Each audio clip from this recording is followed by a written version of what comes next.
Hi everyone, my name is Karla Guadalupe, and I am with Professor Rosemary in the Psychology of Drugs and Drug Abuse course. We were tasked with a project about abstinence and a substance abuse that we might use, and for me it was soda. So this is my presentation on the soda and the addict is me. We had to do a letter to our drug of choice. We had to break up with our drug. My drug is soda. Like a lot of people, we drink soda for energy. We drink soda because we like it with our food. And I ended up breaking up with mine. My vice is more Coke than anything. I drink a lot more Coke than any other soda. And that's probably one of the worst ones to drink because it has so much sugar. For the first week, we did, for the 4 weeks, we did an abstinence log, and we had to jot down everything that we felt or any thoughts that we were having. So for the first week, I thought it was going to be great. I was really pumped. I was really ecstatic. And at the beginning of the week, the first 3 days, I was like, yeah, I can do this.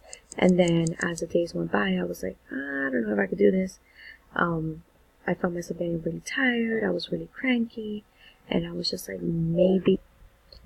And I was like, yeah, maybe I really can't do this, and I needed to choose a different log. But I kept on with it.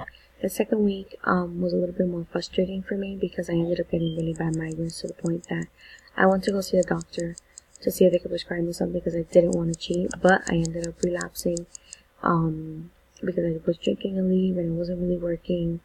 And even with the substitution of the vanilla chai teas that I was drinking and the seltzer water, I just had these really bad migraines that weren't going away for anything in the world. And I drank a soda, and then my migraines ended up going away. So for my third week, I pretty much just kept blogging about my migraines, and what I did was I followed the doctor's orders when I had a migraine, turn off the lights.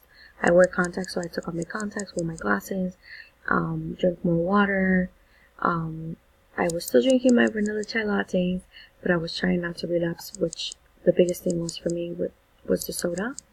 And then eventually I was weaning off the soda, I was weaning off the chai lattes, because overall it's the sugars, it's the it's the sugars, the caffeine that really gets us, that causes us to gain weight and to be unhealthy and to be unfit.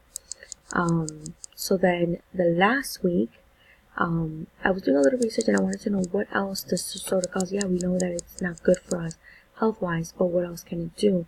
And soda the caffeine pretty much puts your body on a full automatic fight or flight mode. The fight or flight mode pretty much is your body just always like on a defense mechanism, and your body's always like on this high. And for some people, it's on a fight or flight mode, or some people just feel a lot of anxiety. And there's also this agent that's called telesmere in the soda that when it goes into your bloodstream and it goes to the canals that it's supposed to go through, it's supposed to cause rapid aging. So if you're 25, you might look like you're 30 and you're wondering why.